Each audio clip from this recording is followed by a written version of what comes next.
Guys, it's Nicole, and I'm here with March's monthly celebrations video. This is a YouTube hop with a couple of my favorite channels here on YouTube, where each month we share a layout, giving you guys inspiration on different ideas for different seasons and holidays and stuff like that.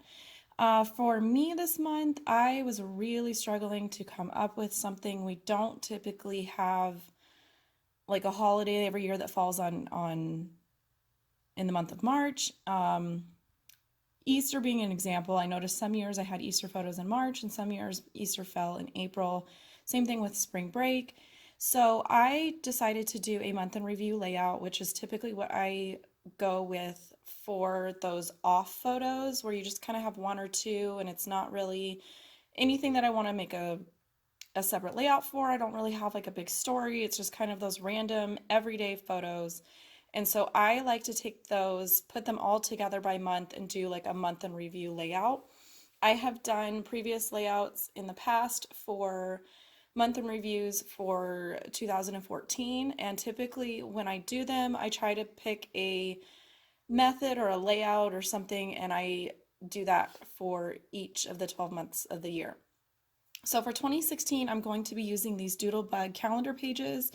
I bought these when I went to the Scrapbook Generation big crop called Create last year. And so I just decided, you know what, I can't come up with anything for March, so that's what I'm going to do. And I had slowed down the first part of the video just to kind of give you guys an overview of the supplies that I was picking. Besides the base pages, I just went through my stash and I basically just pulled anything that had basic green elements. I didn't want anything that necessarily had anything specific as far as phrases. I just did a real quick pull through of things in my stash. Then I went through, and what I will typically do is I will open that folder on my computer and I will just start dragging and dropping photos into Photoshop. And when I get done, I kind of see how many I have and figure out how I'm going to edit them. Now, because I'm using these calendar pages, I measured the squares and they're a little bit smaller than I think 1 3/4 inches. So I ended up cropping my photos. The square ones are 1.3 by 1.3. And then I had a couple images that I didn't feel like you would really be able to tell what was going on if I cropped them into a square. So for those, I cropped them 1.3 inches by 3 inches. So I have a couple horizontals and a couple verticals, which you can see here. And I just printed them at home. I have, what's it called? The Epson Picture Mate. And I just put a bunch of them on a 4x6 canvas and sent them to print as I was working. And then I went ahead and cut them all out and kind of figured out where I wanted them to be. I had a rough, and I mean rough, idea of kind of what I wanted to do. I knew I wanted to have the photos on the calendar squares.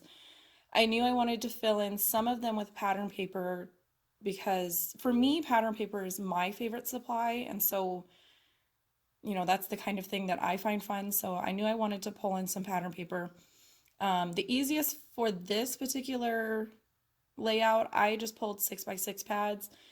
And I mean, I picked papers from, there was Halloween collections, there was a 6x6 baby girl pad that I used a pattern from, and like a sailing ocean themed pad. Like I did not pay attention to necessarily where the paper was coming from. I was just looking for green tone on tone patterns. After that, I went through and I typed up my journaling, and for month in review style journaling, what I typically will do is I will just write a very short description of, you know, what was going on. Just something so that, you know, when I go back and look at it, I kind of know what's going on.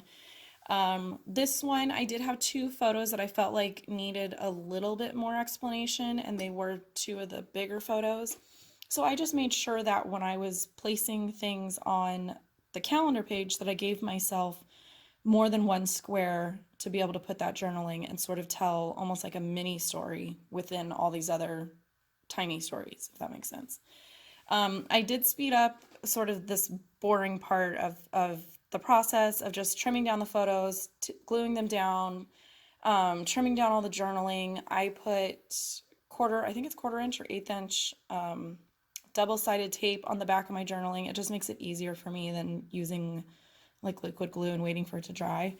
And what I ended up doing was I have my phone off to the side, and I was able to catch up on a ton of process videos from people that I subscribe to and I watch. So it was kind of nice to just hear other people scrapbooking and kind of talking about their process while I was doing something that didn't require necessarily a lot of focus and attention. So that's just kind of what I was doing last night.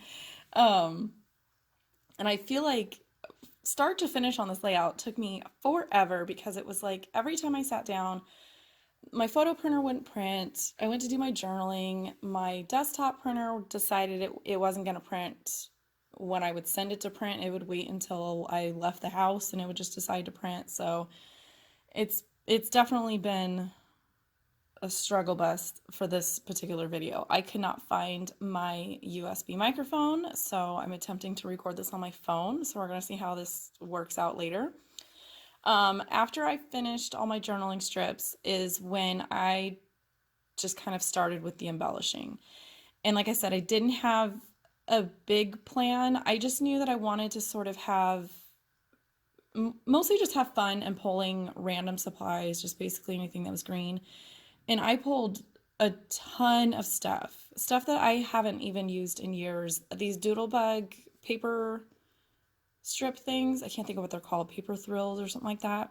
I have had them forever. I pull them out every once in a while, but I used them all over this layout. I really liked them. So much easier than, going and punching out my own paper, especially when I've got so much stuff. Like towards the end of this process, I had basically like an 8-inch square space on my desk that was available to me to work in because I just had so much stuff.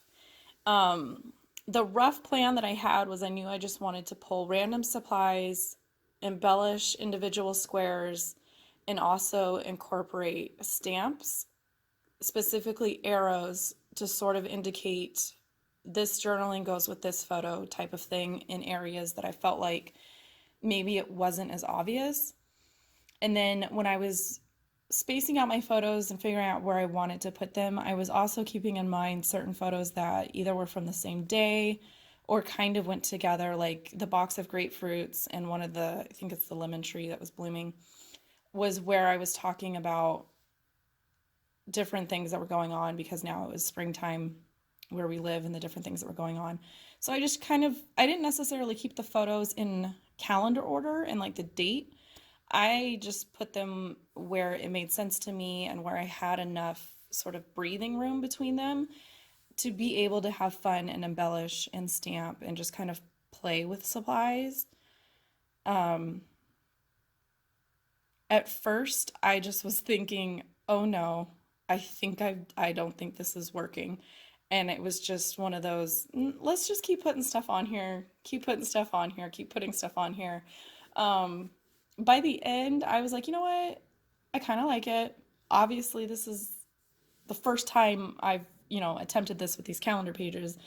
But probably the other 11 I'm going to do similarly. I have already figured out which colors are going to go with which month, just so that I don't pull, I don't want to pull a color and then towards the end of my process be left with 2 colors that don't make sense for that month. So I went through and assigned a color for each month to be able to do my 2016 month in reviews, and I'm just going to do them pretty much like this.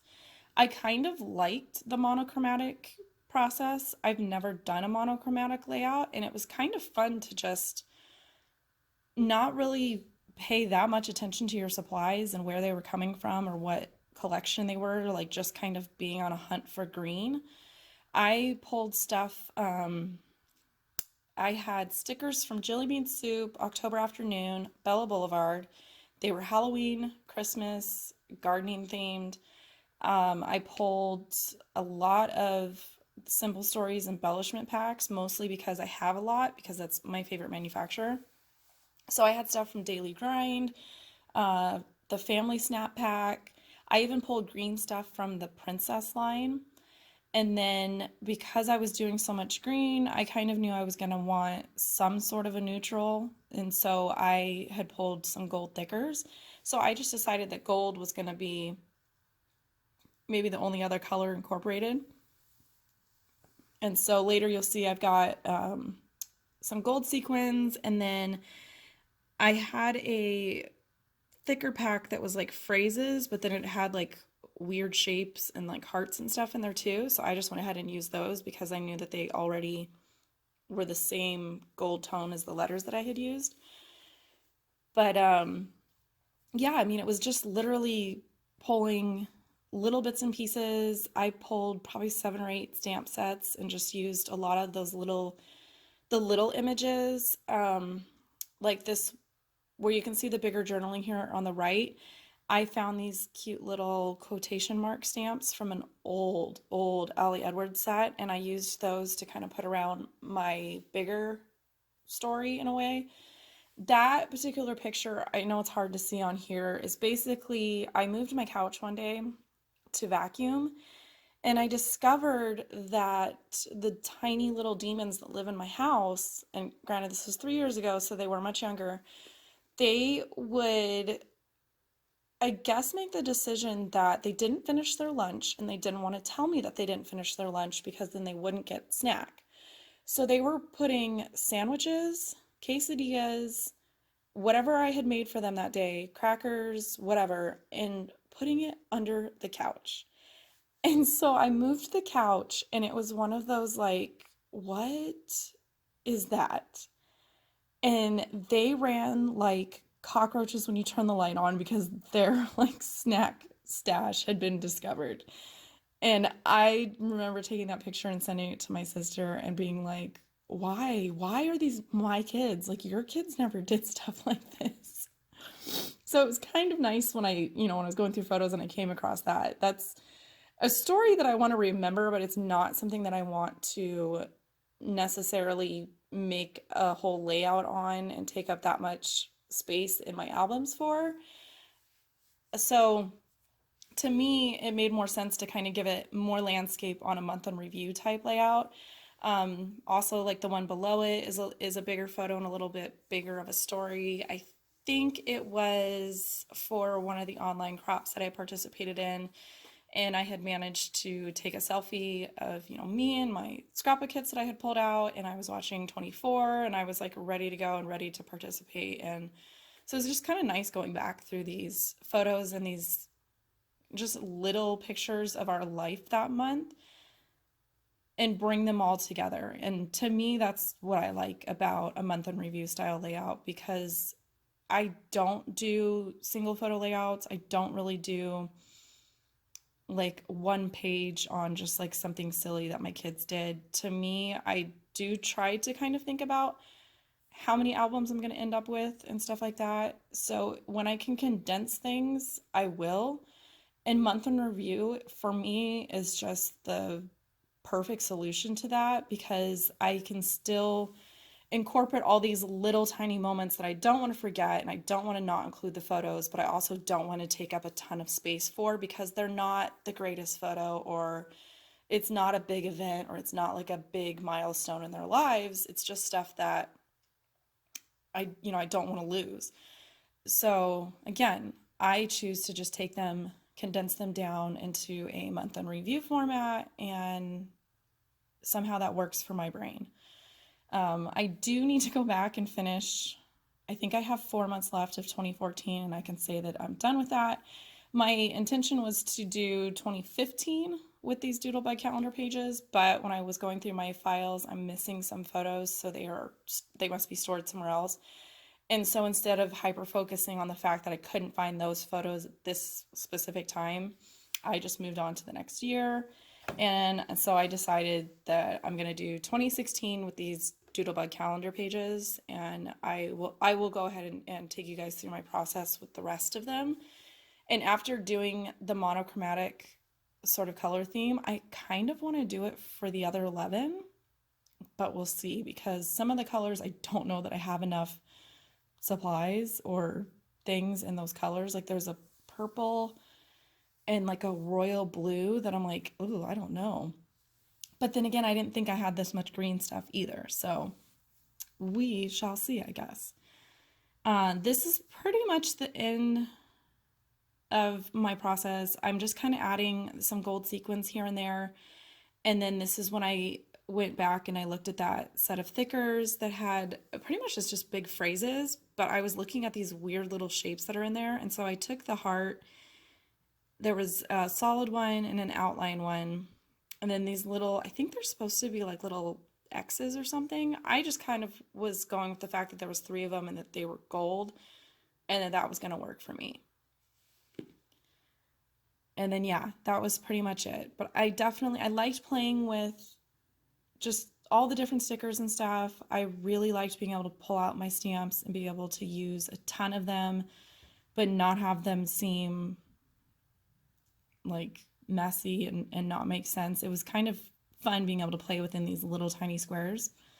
So that is it for the process. I've got some close-up photos so you can kind of see some of the things that may have been out of frame.